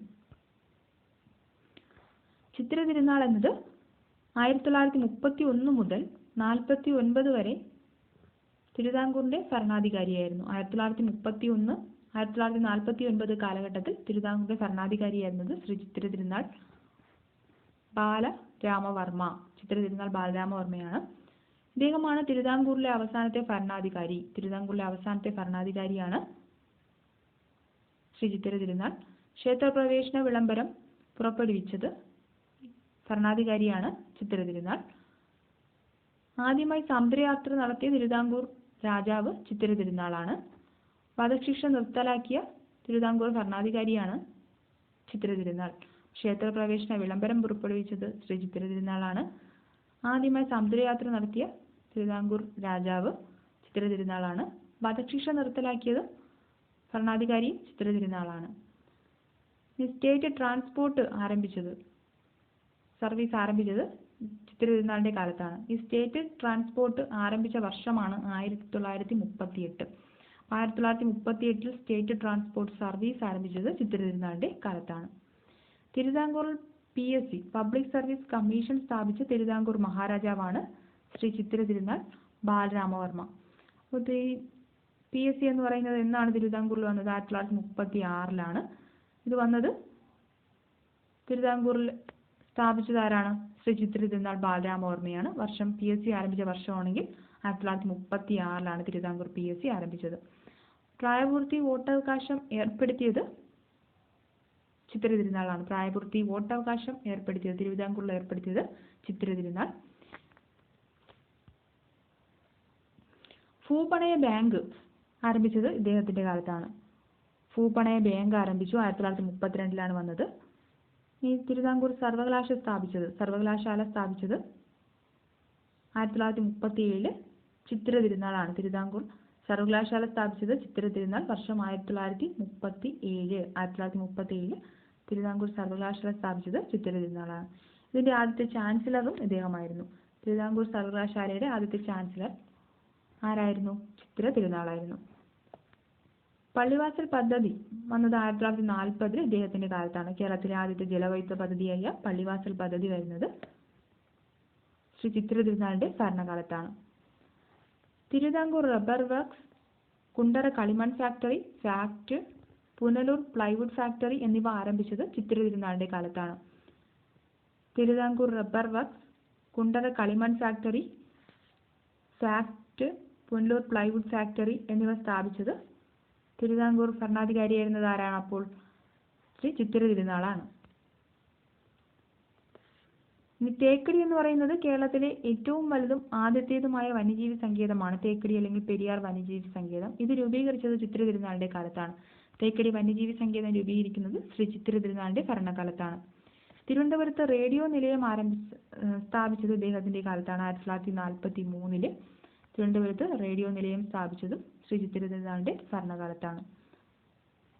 ഈ തിരുവിതാംകൂറിലെ ഏക മുസ്ലിം ദിവാനായിരുന്ന മുഹമ്മദ് ഹബീബുള്ള ഇദ്ദേഹത്തിന്റെ ദിവാനായിരുന്നു. മുഹമ്മദ് ഹബീബുള്ള ആരുടെ ദിവാനായിരുന്നു? ശ്രീ ചിത്തിര തിരുനാളിന്റെ ദിവാനായിരുന്നു. CP രാമസ്വാമി അയ്യർ തിരുവിതാംകൂർ ദിവാനായത് ശ്രീ ചിത്തിര തിരുനാളിന്റെ കാലത്താണ്. ഈ തിരുവിതാംകൂറിലെ അവസാനത്തെ ദിവാനാണ് PGN ഉണ്ണിത്താൻ. തിരുവിതാംകൂറിലെ അവസാനത്തെ ദിവാനാണ് PGN ഉണ്ണിത്താൻ. മുഹമ്മദ് ഹബീബുള്ള ശ്രീ ചിത്തിര തിരുനാളിന്റെ ദിവാനായിരുന്നു. CP രാമസ്വാമി അയ്യറും തിരുവിതാംകൂർ ചിത്തിര തിരുനാളിന്റെ ദിവാനായിരുന്നു. ഇനി തിരുക്കൊച്ചിയിലെ രാജപ്രമുഖൻ സ്ഥാനം വഹിച്ചത് ചിത്തിര തിരുനാളാണ്. തിരുക്കൊച്ചിയിലെ രാജപ്രമുഖൻ സ്ഥാനം വഹിച്ച ഭരണാധികാരിയാണ് ശ്രീ ചിത്തിര തിരുനാൾ. അടുത്ത് പറയുന്നത് ശ്രീമൂലം തിരുനാളാണ്. 1885 1924 കാലഘട്ടം. ശ്രീമൂലം തിരുനാളിന്റെ കാലഘട്ടമാണ് 1885 1924. പ്രാഥമിക വിദ്യാഭ്യാസം സൗജന്യമാക്കിയ തിരുവിതാംകൂർ രാജാവാണ് ശ്രീമൂലം തിരുനാൾ. പ്രാഥമിക വിദ്യാഭ്യാസം സൗജന്യമാക്കിയ തിരുവിതാംകൂർ രാജാവാണ് ശ്രീമൂലം തിരുനാൾ. പിന്നോക്ക സമുദായത്തിലെ കുട്ടികൾക്ക് സർക്കാർ സ്കൂളുകളിൽ പ്രവേശനം അനുവദിച്ചത് ശ്രീമൂലം തിരുനാളിന്റെ കാലത്താണ്. പിന്നോക്ക സമുദായത്തിലെ കുട്ടികൾക്ക് സർക്കാർ സ്കൂളുകളിൽ പ്രവേശനം അനുവദിച്ചത് ശ്രീമൂലം തിരുനാളിന്റെ കാലത്താണ്. 1896 തിരുവിതാംകൂറിൽ ജന്മി കുടിയാൻ റെഗുലേഷൻ പാസാക്കിയത് ശ്രീമൂലം തിരുനാളാണ്. 1896 തിരുവിതാംകൂറിൽ ജന്മി കുടിയാൻ റെഗുലേഷൻ പാസാക്കിയത് ശ്രീമൂലം തിരുനാളിന്റെ കാലത്താണ്. 1885 1924 ശ്രീമൂലം തിരുനാളാണ് തിരുവിതാംകൂറിന്റെ ഭരണാധികാരി. ഈ തിരുവിതാംകൂറിൽ ലെജിസ്ലേറ്റീവ് കൗൺസിൽ നിലവിൽ വന്നത് 1888 മാർച്ച് 30 തിരുവിതാംകൂറിൽ ലെജിസ്ലേറ്റീവ് കൗൺസിൽ നിലവിൽ വന്നത് 1888 മാർച്ച് 30 ഇത് ശ്രീമൂലം പ്രജാസഭ എന്നായത് 1904 അപ്പോൾ തിരുവിതാംകൂർ ലെജിസ്ലേറ്റീവ് കൗൺസിൽ നിലവിൽ വന്നത് 1888 March 30 Thiruvithamkoor legislative council Sreemoolam പ്രജാസഭയായത് 1904 തിരുവിതാംകൂറിൽ വർത്തമാന പത്ര നിയമം, ഫിംഗർ പ്രിന്റ് ബ്യൂറോ, ഹസ്തലിഖിത ലൈബ്രറി എന്നിവ ആരംഭിച്ചത് ശ്രീമൂലം തിരുനാളാണ്. തിരുവിതാംകൂറിൽ വർത്തമാന പത്ര നിയമം, ഫിംഗർ പ്രിന്റ് ബ്യൂറോ, ഹസ്തലിഖിത ലൈബ്രറി എന്നിവ ആരംഭിച്ചത് ശ്രീമൂലം തിരുനാളാണ്. തിരുവനന്തപുരത്ത് വിക്ടോറിയ ജൂബിലി ടൗൺ ഹാൾ പണിയെടുപ്പിച്ചത് ശ്രീമൂലം തിരുനാളാണ്. തിരുവനന്തപുരത്ത് വിക്ടോറിയ ജൂബിലി ടൗൺ ഹാൾ പണിയെടുപ്പിച്ചത് ശ്രീമൂലം തിരുനാളാണ്. ഇനി തിരുവനന്തപുരത്ത് സംസ്കൃത കോളേജ്, ആയുർവേദ കോളേജ്, വനിതാ കോളേജ്, ലോ കോളേജ് എന്നിവ ആരംഭിച്ചത് ശ്രീമൂലം തിരുനാളാണ്. തിരുവനന്തപുരത്ത് സംസ്കൃത കോളേജ്, ആയുർവേദ കോളേജ്, വനിതാ കോളേജ്, ലോ കോളേജ് എന്നിവ ആരംഭിച്ചത് ശ്രീമൂലം തിരുനാളാണ്. ഇനി പുരാവസ്തു വകുപ്പ് കൊണ്ടുവന്നത് ദുർഘട പരിഹാര പാഠശാല എന്നിവ കൊണ്ടുവന്നതും തിരുവനന്തപുരത്ത് ആരംഭിച്ചതും ശ്രീമൂലം തിരുനാളാണ്. അപ്പോൾ തിരുവനന്തപുരത്ത് സംസ്കൃത കോളേജ്, ആയുർവേദ കോളേജ്, വനിതാ കോളേജ്, ലോ കോളേജ്, ദുർഗുണ പരിഹാര പാഠശാല, പുരാവസ്തു വകുപ്പ് എന്നിവ ആരംഭിച്ചതും ശ്രീമൂലം തിരുനാളാണ്. ഈ മുല്ലപ്പെരിയാർ ഡാം 1895 ഉദ്ഘാടനം ചെയ്യുന്നത് ശ്രീമൂലം തിരുനാളിന്റെ കാലത്താണ്. മുല്ലപ്പെരിയാർ ഡാം 1895 ഉദ്ഘാടനം ചെയ്യുന്നത് ശ്രീമൂലം തിരുനാളിന്റെ കാലത്താണ്. മലയാളി മെമ്മോറിയൽ 1891, ഈഴവ മെമ്മോറിയൽ 1896 എന്നീ നിവേദനങ്ങൾ സമർപ്പിക്കപ്പെട്ടത് ശ്രീമൂലം തിരുനാളിനാണ്. മലയാളി മെമ്മോറിയൽ വർഷം 1891, ഈഴവ മെമ്മോറിയൽ വർഷം 1896 എന്നീ ഇതിന്റെ നിവേദനങ്ങൾ സമർപ്പിക്കപ്പെട്ടത് ശ്രീമൂലം തിരുനാളിനാണ്. 1924 മാർച്ച് 30 വൈക്കം സത്യാഗ്രഹം ആരംഭിച്ചത് ശ്രീമൂലം തിരുനാളിന്റെ കാലത്താണ്. 1924 മാർച്ച് 30 വൈക്കം സത്യാഗ്രഹം ആരംഭിച്ചത് ശ്രീമൂലം തിരുനാളിന്റെ കാലത്താണ്. അടുത്തത് മാർത്താണ്ഡവർമ്മ. ഇദ്ദേഹം 1729 മുതൽ 1758 വരെ തിരുവിതാംകൂറിന്റെ ഭരണാധികാരിയായിരുന്നു. 1729 മുതൽ 1758 വരെ തിരുവിതാംകൂറിന്റെ ഭരണാധികാരിയായിരുന്നത് മാർത്താണ്ഡവർമ്മ. അദ്ദേഹത്തിന്റെ പൂർണ്ണനാമമാണ് അനിഴം തിരുനാൾ മാർത്താണ്ഡവർമ്മ. അനിഴം തിരുനാൾ മാർത്താണ്ഡവർമ്മയായിരുന്നു 1729 മുതൽ 1758 വരെ തിരുവിതാംകൂറിന്റെ ഭരണാധികാരി. ആധുനിക തിരുവിതാംകൂറിന്റെ ശില്പി എന്ന് അറിയപ്പെടുന്നു. ആധുനിക തിരുവിതാംകൂറിന്റെ ഉരുക്കു മനുഷ്യൻ, ആധുനിക അശോകൻ എന്നിങ്ങനെ അറിയപ്പെടുന്നത് മാർത്താണ്ഡവർമ്മയാണ്. ആധുനിക തിരുവിതാംകൂറിന്റെ ഉരുക്കു മനുഷ്യൻ, ആധുനിക അശോകൻ എന്നിങ്ങനെ അറിയപ്പെടുന്നത് മാർത്താണ്ഡവർമ്മയാണ്. നെയ്യാറ്റിൻകരയിലെ രാജകുമാരൻ എന്ന് സ്വയം വിശേഷിപ്പിച്ചത് മാർത്താണ്ഡവർമ്മയാണ്. നെയ്യാറ്റിൻകരയിലെ രാജകുമാരൻ എന്ന് സ്വയം വിശേഷിപ്പിച്ചത് മാർത്താണ്ഡവർമ്മയാണ്. ഒരു പാശ്ചാത്യ ശക്തിയെ യുദ്ധത്തിൽ തോൽപ്പിച്ച ആദ്യ ഇന്ത്യൻ രാജാവാണ് മാർത്താണ്ഡവർമ്മ. ഒരു പാശ്ചാത്യ ശക്തിയെ യുദ്ധത്തിൽ തോൽപ്പിച്ച ആദ്യ ഇന്ത്യൻ രാജാവാണ് മാർത്താണ്ഡവർമ്മ. അപ്പോൾ ഇദ്ദേഹം സ്വയം വിശേഷിപ്പിച്ചത് നെയ്യാറ്റിൻകരയിലെ രാജകുമാരൻ എന്നാണ്. ഇദ്ദേഹത്തിന്റെ ഭരണസമയത്ത് തിരുവിതാംകൂറിന്റെ ആസ്ഥാനമായിരുന്നു കൽക്കുളം. മാർത്താണ്ഡവർമ്മയുടെ കാലത്ത് തിരുവിതാംകൂറിന്റെ ആസ്ഥാനമാണ് കൽക്കുളം. ശ്രീ പത്മനാഭ വഞ്ചിപാല കുലശേഖര പെരുമാൾ എന്ന സ്ഥാനപ്പേര് സ്വീകരിച്ചതും മാർത്താണ്ഡവർമ്മയാണ്. ശ്രീ പത്മനാഭ വഞ്ചിപാല കുലശേഖര പെരുമാൾ എന്ന സ്ഥാനപ്പേര് സ്വീകരിച്ചത് മാർത്താണ്ഡവർമ്മ. ഹിരണ്യഗർഭം എന്ന ചടങ്ങ് ആരംഭിച്ചത് മാർത്താണ്ഡവർമ്മയാണ്. ഹിരണ്യഗർഭം എന്ന ചടങ്ങ് ആരംഭിച്ചത് മാർത്താണ്ഡവർമ്മ. ഉദയഗിരി കോട്ട പുതുക്കിപ്പണിതത് മാർത്താണ്ഡവർമ്മയാണ്. ഉദയഗിരി കോട്ട പുതുക്കിപ്പണിതത് മാർത്താണ്ഡവർമ്മയാണ്. കൊട്ടാരക്കര തിരുവിതാംകൂറിൽ ചേർത്തത് മാർത്താണ്ഡവർമ്മയാണ്. തെക്കുംകൂർ, വടക്കംകൂർ എന്നിവ തിരുവിതാംകൂറിൽ ചേർത്തത് മാർത്താണ്ഡവർമ്മയാണ്. മാർത്താണ്ഡവർമ്മ കായംകുളം പിടിച്ചടക്കിയത് 1746 പുറക്കാട് യുദ്ധത്തിലാണ്. 1746 പുറക്കാട് യുദ്ധത്തിലാണ് മാർത്താണ്ഡവർമ്മ കായംകുളം അല്ലെങ്കിൽ ഓടനാട് പിടിച്ചടക്കിയത്. ബജറ്റ് അല്ലെങ്കിൽ പതിവ് കണക്ക് സമ്പ്രദായം കൊണ്ടുവന്നത് മാർത്താണ്ഡവർമ്മയാണ്. ബജറ്റ് അല്ലെങ്കിൽ പതിവ് കണക്ക് സമ്പ്രദായം കൊണ്ടുവന്നത് മാർത്താണ്ഡവർമ്മയാണ്. തിരുവിതാംകൂറിൽ ബജറ്റ് കൊണ്ടുവന്നത് മാർത്താണ്ഡവർമ്മയാണ്. വേണാട് ഉടമ്പടിയിൽ ഒപ്പുവെച്ചത് മാർത്താണ്ഡവർമ്മ. വേണാട് ഉടമ്പടിയിൽ ഒപ്പുവെച്ചത് മാർത്താണ്ഡവർമ്മയാണ്. ഇദ്ദേഹത്തിന്റെ മന്ത്രിയാണ് രാമയ്യൻ ദളവ. മാർത്താണ്ഡവർമ്മയുടെ പ്രശസ്തനായ മന്ത്രിയാണ് രാമയ്യൻ ദളവ. ഇദ്ദേഹമാണ് ആദ്യത്തെ തിരുവിതാംകൂർ ദളവ. രാമയ്യൻ ദളവയാണ് ആദ്യ തിരുവിതാംകൂർ ദളവ. മറവപ്പട എന്ന പേരിൽ ഒരു സ്ഥിര സൈന്യത്തെ ഏർപ്പെടുത്തിയത് മാർത്താണ്ഡവർമ്മ. മറവപ്പട എന്ന പേരിൽ ഒരു സ്ഥിര സൈന്യത്തെ ഏർപ്പെടുത്തിയത് മാർത്താണ്ഡവർമ്മയാണ്. ഇദ്ദേഹം ഏർപ്പെടുത്തിയ വാണിജ്യ വകുപ്പാണ് മുളക് മടിശീല. മാർത്താണ്ഡവർമ്മ ഏർപ്പെടുത്തിയ വാണിജ്യ വകുപ്പാണ് മുളക് മടിശീല. 1753 മാവേലിക്കര ഉടമ്പടി ഒപ്പുവെച്ചത് മാർത്താണ്ഡവർമ്മയും ഡച്ചുകാരും തമ്മിലാണ്. 1753 വർഷം ഇതിലാണ് 1753 മാവേലിക്കര ഉടമ്പടി ഒപ്പുവെച്ചത് മാർത്താണ്ഡവർമ്മയും ഡച്ചുകാരും തമ്മിലാണ്. ഒരു പാശ്ചാത്യ ശക്തിയെ യുദ്ധത്തിൽ തോൽപ്പിച്ചത് മാർത്താണ്ഡവർമ്മ ആണെന്ന് പറഞ്ഞതാണ്.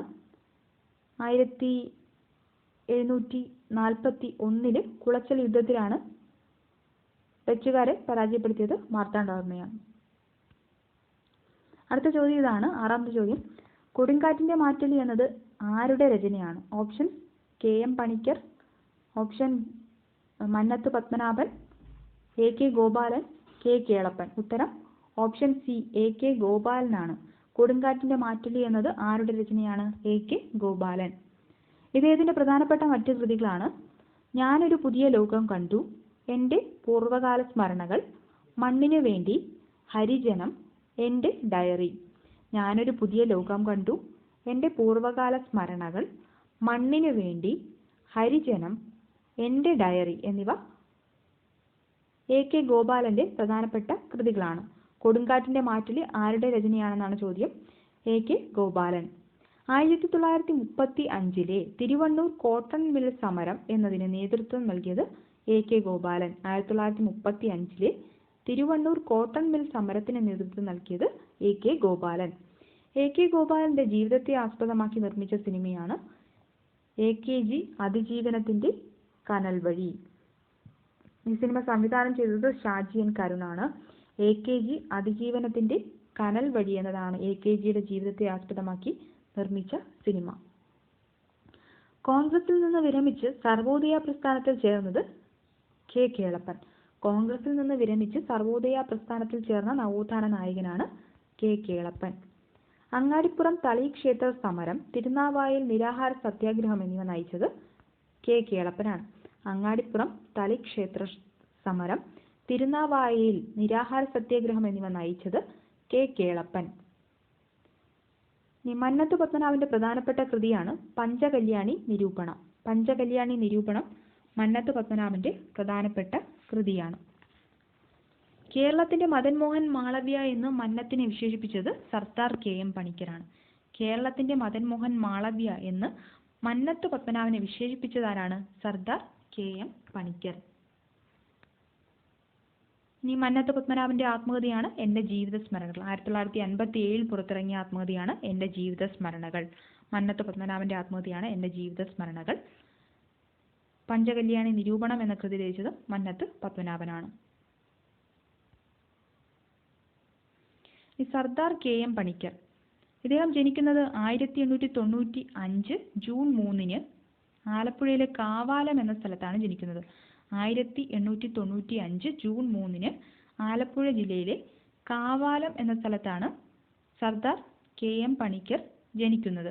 ഇദ്ദേഹത്തിന്റെ പൂർണ്ണനാമം കാവാലം മാധവ പണിക്കർ എന്നതാണ്. സർദാർ KM പണിക്കർ എന്നത് ഇദ്ദേഹത്തിന്റെ പൂർണ്ണനാമമാണ് കാവാലം മാധവ പണിക്കർ. ചൈനയിലേക്കുള്ള ആദ്യ ഇന്ത്യൻ അംബാസിഡറാണ് സർദാർ KM പണിക്കർ. ചൈനയിലേക്കുള്ള ആദ്യ ഇന്ത്യൻ അംബാസിഡറാണ് സർദാർ KM പണിക്കർ. കേരള സിംഹം എന്ന് പഴശ്ശിരാജയെ വിശേഷിപ്പിച്ചത് ഇദ്ദേഹത്തിന്റെ തന്നെ കൃതിയായ കേരള സിംഹം എന്ന കൃതിയിലാണ്. കേരള സിംഹം എന്ന് ഇദ്ദേഹം പഴശ്ശിരാജയെ വിശേഷിപ്പിച്ചത് കേരള സിംഹം എന്ന കൃതിയിലാണ്. രാജ്യസഭയിലേക്ക് നോമിനേറ്റ് ചെയ്ത ആദ്യ മലയാളിയാണ് സർദാർ KM പണിക്കർ. രാജ്യസഭയിലേക്ക് നോമിനേറ്റ് ചെയ്യപ്പെട്ട ആദ്യ മലയാളിയാണ് സർദാർ KM പണിക്കർ. കേരള സാഹിത്യ അക്കാദമിയുടെ ആദ്യത്തെ പ്രസിഡന്റ് ആയിരുന്നു സർദാർ KM പണിക്കർ. കേരള സാഹിത്യ അക്കാദമിയുടെ ആദ്യത്തെ പ്രസിഡന്റ് സർദാർ KM പണിക്കർ. ഇനി സംസ്ഥാന പുനഃസംഘടനാ കമ്മീഷനിൽ അംഗമായ ആദ്യ മലയാളി സർദാർ KM പണിക്കരാണ്. സംസ്ഥാന പുനഃസംഘടനാ കമ്മീഷനിൽ അംഗമായ ആദ്യ മലയാളി സർദാർ KM പണിക്കരാണ്. ഇനി ഇദ്ദേഹമാണ് university of Kashmir, university of Mysore എന്നിവയുടെ ആദ്യ മലയാളി വൈസ് ചാൻസലർ ആയിരുന്നിട്ടുണ്ട്.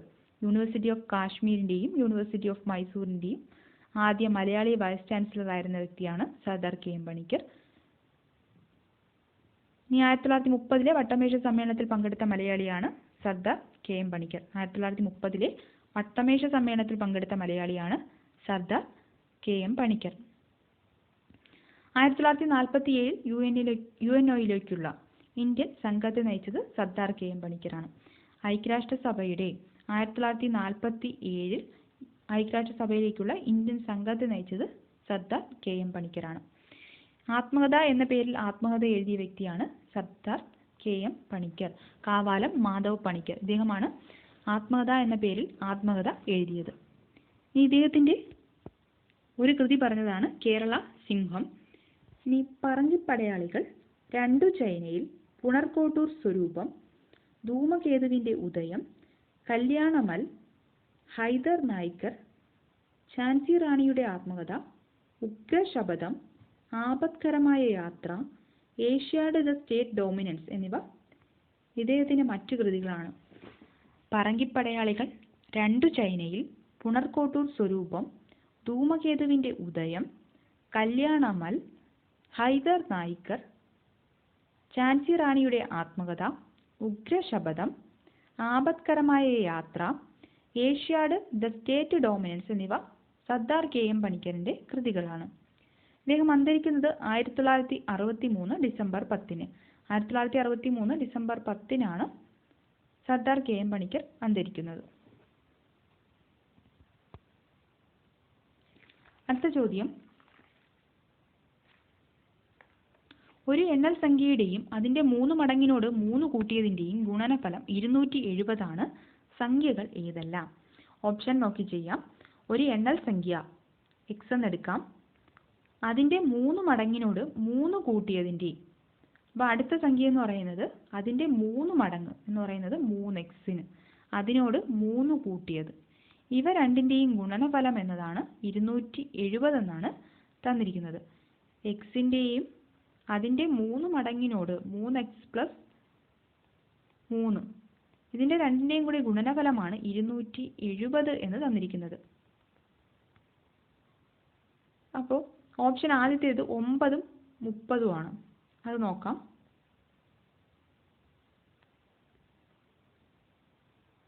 സംഖ്യ എന്നത് 9 ആണ്. 9ന്റെ 3 മടങ്ങെന്ന് പറയുന്നത് 27, അതിനോട് 3 കൂട്ടണം 30. രണ്ട് സംഖ്യകളും കിട്ടിയിട്ടുണ്ട്. 9ഉം അതിന്റെ 3 മടങ്ങായ 27നോട് 3 കൂട്ടിയത് 30 എന്നുമാണ് കിട്ടിയത്. ഇനി 9ന്റെയും 30ന്റെയും ഗുണനഫലം എത്രയാണ്? 270 ആണ്. അപ്പോൾ എന്താണ് ചോദിച്ചത്? എന്താണ്? ഒരു എണ്ണൽ സംഖ്യയുടെയും അതിന്റെ 3 മടങ്ങിനോട് 3 കൂട്ടിയതിന്റെയും ഗുണനഫലം 270 ആണ്. സംഖ്യകൾ ഏതെല്ലാം? അപ്പോൾ ആദ്യത്തെ ഓപ്ഷൻ തന്നെ നോക്കിയപ്പോൾ നമുക്ക് ആൻസർ കിട്ടിയിട്ടുണ്ട്. 9ന്റെയും 30ന്റെയും ഗുണനഫലമാണ് 270. 9 × 30 എത്രയാണ്? 270 ആണ്. അടുത്ത ഓപ്ഷൻ നോക്കേണ്ട ആവശ്യമില്ല. 9, 30 എന്നിവയുടെ ഗുണനഫലം എത്രയാണ്? 270 ആണ്. 9 എന്ന സംഖ്യയുടെ 3 മടങ്ങിനോട് 3 കൂട്ടിയതാണ് 30. അപ്പോൾ ഇവയുടെ ഗുണനഫലം എന്താണ്? 270 ആണ്.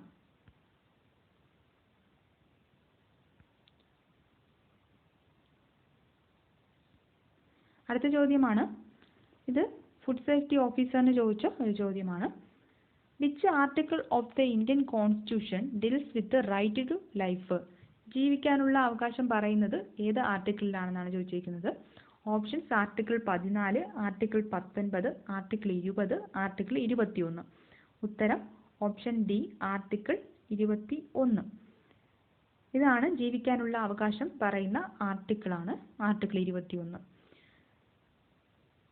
ജനാധിപത്യത്തിന്റെ വിജയത്തിനും പൗരന്മാരുടെ സമ്പൂർണ്ണ വികാസത്തിനും ഇന്ത്യൻ ഭരണഘടന ഉറപ്പു നൽകുന്ന അവകാശങ്ങളാണ് മൗലിക അവകാശങ്ങൾ. ജനാധിപത്യത്തിന്റെ വിജയത്തിനും പൗരന്മാരുടെ സമ്പൂർണ്ണ വികാസത്തിനും ഇന്ത്യൻ ഭരണഘടന ഉറപ്പു നൽകുന്ന അവകാശങ്ങളാണ് മൗലികാവകാശങ്ങൾ. 12 മുതൽ 35 വരെയുള്ള വകുപ്പുകളിലാണ് മൗലികാവകാശങ്ങൾ പറഞ്ഞിരിക്കുന്നത്. 3-ാം ഭാഗത്താണ്.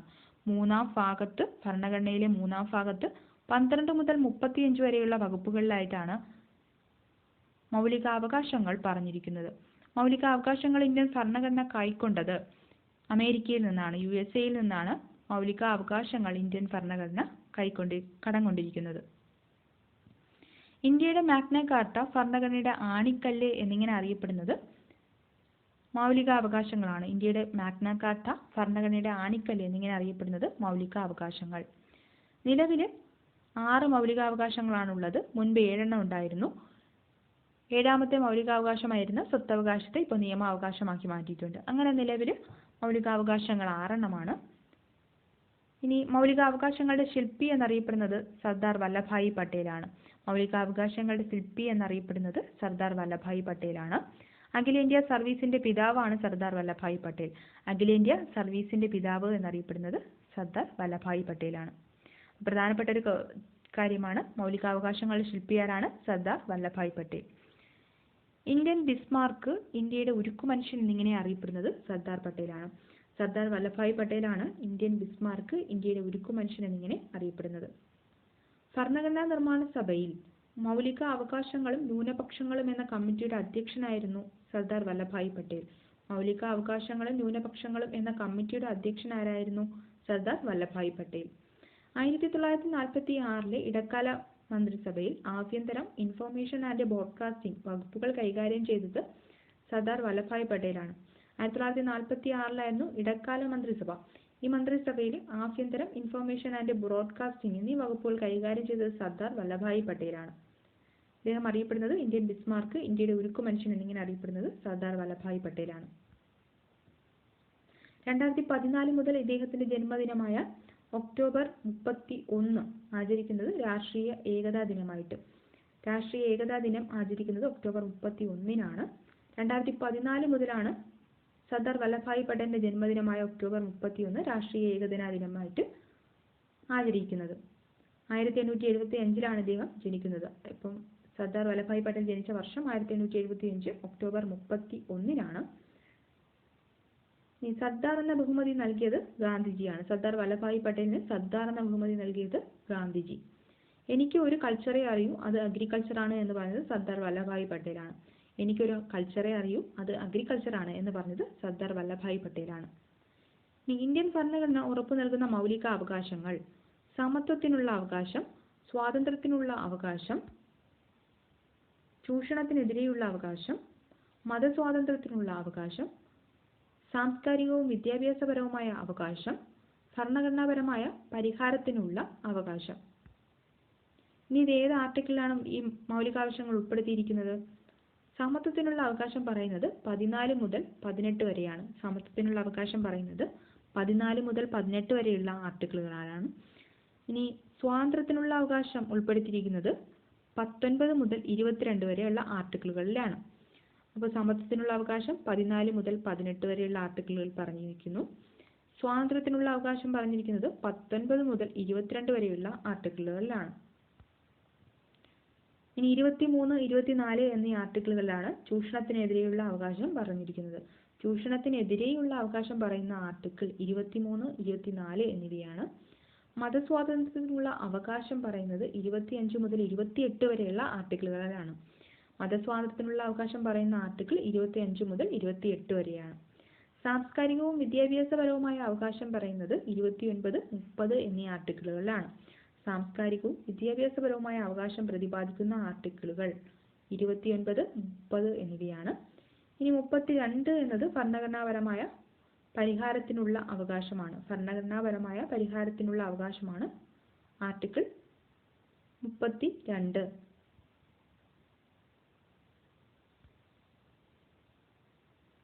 ആർട്ടിക്കിൾ 14 പറയുന്നത് നിയമത്തിന് മുന്നിൽ എല്ലാവരും തുല്യരാണ്. നിയമത്തിന് മുന്നിലെ തുല്യത പറയുന്നത് ആർട്ടിക്കിൾ 14. അടുത്തത് ആർട്ടിക്കിൾ 15.